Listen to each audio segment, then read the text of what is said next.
about it right now, everything's okay. No matter where you find yourself, no matter what kind of stuff is going on in your life, underneath it all, everything's actually alright. You're okay. You have more power than you might be giving yourself credit for. And if you have something that's going on in your life right now that's challenging, painful, it's just a reminder to take a little bit better care of yourself. You're worth it. You can have this feeling anytime you choose. Hi everyone, my name is Parth and welcome to the Karma Yogi Podcast, where we discuss how to attract extraordinary success and become a better version of ourselves every day. In the previous episode, I kicked off a new series called Tools to Thrive, where we'll be discussing ideas and insights rooted in personal development, philosophy, and ancient wisdom to help you navigate and cope with the unique stresses of today as we deal with the threat of COVID-19. In every episode, I'll pick a unique theme and read a few meditations from my book, Thriving in the New Normal, that I wrote last year to inspire deeper reflection and application in these challenging times. For the second episode in this series, I'll read a few meditations on the subject of gratitude. So, let's get started. Count your blessings. The COVID-19 crisis is an incredible opportunity and a wise time to appreciate all the good things in your life as never before. Gratitude is the antidote to fear, anxiety, and panic. As Tony Robbins says, we can't feel fear while feeling gratitude at the same time. Concentrating on the tiny blessings and precious aspects of your life will keep you happy, self-assured, and healthy during this time of unease and global disturbance. Here's the thing, no matter what we go through, gratitude acts as a form of self-care and reorients us back to the goodness of life and our inherent humanness. Research has also shown that gratitude produces numerous health benefits. Robert Emmons and his colleagues at the University of California have reported that people who performed a daily gratitude exercise showed higher levels of positive states of alertness, enthusiasm, determination, attentiveness, and energy compared to those participants who focused on hassles or negative comparisons. Summarizing all the findings from the studies on gratitude to date, Emmons concludes that those who practice grateful thinking reap emotional, physical, and interpersonal benefits. He adds that gratitude is a choice, one possible response that we can have to the events and experiences in our life. Roman Emperor Marcus Aurelius wrote to himself, quote, "Don't set your mind on things you don't possess as if they were yours, but count the blessings you actually possess and think how much you would desire them if they weren't already yours." End quote. Count your blessings today and every day. Express your gratitude for anything and everything that you have that adds value in your life and brings you joy.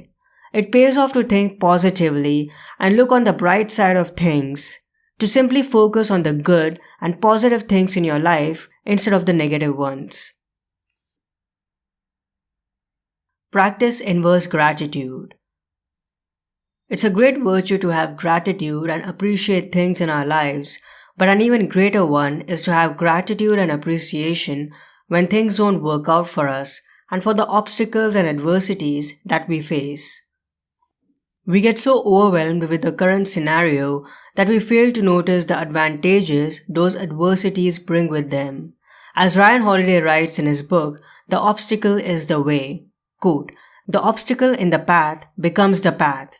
Never forget, within every obstacle is an opportunity to improve our condition." End quote. We all face adverse times, but the difference lies in how we respond to them. With a change in perception, we can start viewing our obstacles in the right light. One thing that we can always express gratitude for during hard times is our growth. Every adversity compels us to expand and think in newer and better ways. We can think of obstacles as catalysts that speed up our growth. Disadvantages and roadblocks propel the alchemy of turning mediocrity and stagnation to genius and progress. Instead of asking why a particular event happened to us, we can ask, what am I learning out of this experience? In what ways am I becoming a better human being and growing due to it? Some other questions that we can ponder upon are, what's something I'm upset about and why am I grateful that it happened that way? Who's the person that I feel the most anger towards and why am I grateful for them? How's the pressure that I'm feeling due to this situation helping me out? Can I take the 100% bad in this disaster and make it 99% bad and then be grateful for the 1%? Once we become aware of the benefits that the problem that we are encountering is bringing us, it gets easier to express gratitude and appreciation for them. Expressing appreciation for obstacles is an uphill battle and is not easy, but it's an important area where we need to become an exception. Unless we acknowledge and view the obstacles in the right light, we will never be able to appreciate and act upon the opportunities that they bring with them. We don't have any control over what happens to us, but we can control our perception and attitude. Ultimately, it's our response that dictates our success. Tomorrow is a bonus. There's a new challenge, a new problem, a new obstacle coming at us every day, whether big or small. And as we get busy in the daily grind and distracted by the noises and voices around us, it's easy to get distance away from gratitude and appreciation for what we have right now. The most important thing that you can appreciate today is that you are still breathing. You still have the life force within you. You're still alive. This appreciation will help you feel better no matter what's going on in your life. There's an exercise by Seneca with regard to this idea. He wrote, "When a man has said, 'I have lived,' then every morning he arises is a bonus." Seneca said that when a person closes each day as if it was the end of their life and who contemplates on their mortality during night time feels an incredible sense of power and purpose within them when they wake up the next morning. We are all familiar with the wonderful positive feelings we experience when we realize we still have some extra time with us, whether we are rushing to an appointment or submitting a report or an assignment. The same goes with knowing that we still have some more money in a particular category in our budget. We feel better and lighter and a sense of relief. We become more aware and present and practice deliberation and consciousness in our actions.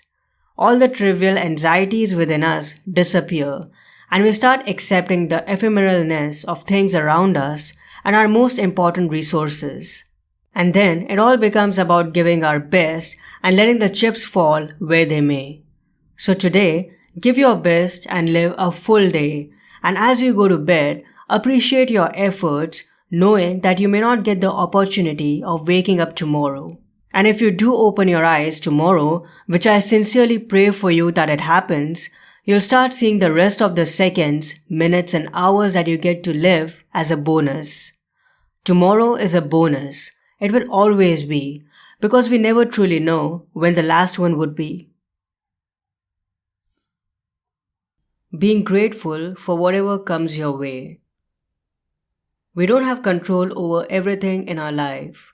There are some things that are in the realm of our control and we can take charge and change them, while others, we simply have to accept them and work our way around them. The Serenity Prayer by Reinhold Niebuhr is a guide for many of us as we go through the challenges of life. God, grant me the serenity to accept the things I cannot change, courage to change the things I can, and wisdom to know the difference. But if we choose, we can take a step further. Even when it comes to accepting, it can be either cheerful acceptance or a bitter one, and it serves us best in the long term to cultivate the former. The Stoics knew this truth, and that's why they advised to not only accept but be happy and grateful for the things that come your way. Even if things may not go according to your plan, it's best to think that there's a better plan, a grander one that is at work. As Epictetus said, quote, "Don't seek for everything to happen as you wish it would, but rather wish that everything happens as it actually will. Then your life will flow well." End quote. Marcus Aurelius too expressed the same sentiments in Meditations as he wrote, quote, "All you need are these: certainty of judgment in the present moment, action for the common good in the present moment, and an attitude of gratitude in the present moment for anything that comes your way." End quote. Expressing gratitude for whatever comes our way, as hard as it may be, and reframing the adversities and challenges that we encounter into events and circumstances that happen for the best and giving a positive spin to them can be a useful strategy to continue being our best self in this rollercoaster journey of life. As the Persian poet and soul whisperer Rumi put it, "This being human is a guest house. Every morning a new arrival. Be grateful for whatever comes, because each has been sent as a guide from beyond."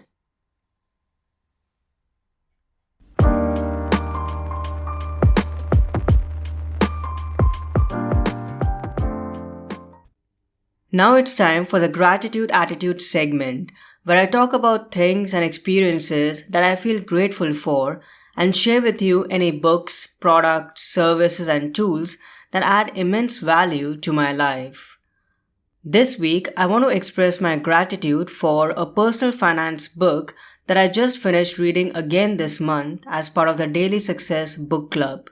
It's called The Richest Man in Babylon by George S. Clason.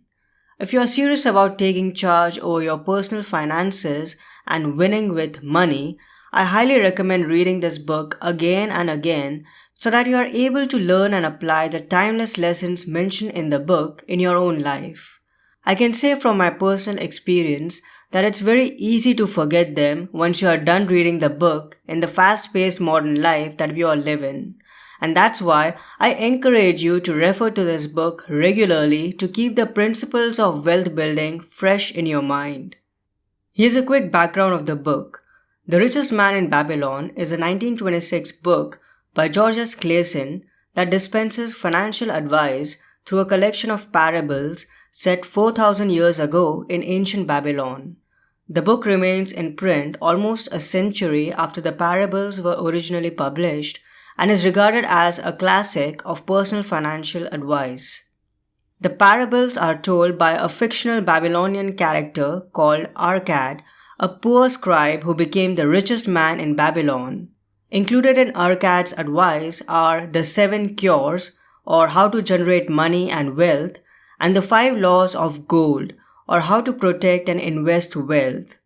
A core part of Arcad's advice is around paying yourself first, living within your means, investing in what you know, the importance of long-term saving, and home ownership. This book can have a life-changing impact on you and your life, so if you have been struggling with money, I would urge you to read this book as soon as possible. I'll post a link to this book as well as a summary of the book by James Clear that I came across this month in the show notes for your reference.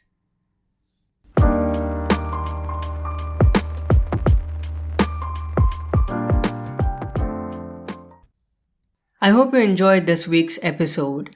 Do check out my book, Thriving in the New Normal, an 8-week program to safeguard your holistic health and help you grow through adversity, on your favorite digital bookstore. I'm confident it'll be a great resource for you in these challenging and uncertain times. If you would like to ask me a question or have any comments or suggestions, write an email or send a voice memo to podcast@parthsahani.com. And if you want even more resources to create an extraordinary life and become a better version of yourself every day, plus some personal insights and updates along with monthly book recommendations from me that I only share in email, come visit my website at thekarmayogi.blog and make sure you subscribe to my email newsletter. Also, when you sign up, you'll get my beautiful e-guide, Becoming a Karma Yogi, a quick and essential guide to revolutionize your life for free. Of course, you won't receive any spam and you can unsubscribe anytime. Focus on your actions and let go of the outcomes, because success is a journey, not a destination, and we need to keep working towards it every single day. Thank you so much for your time and attention, and I'll talk to you soon.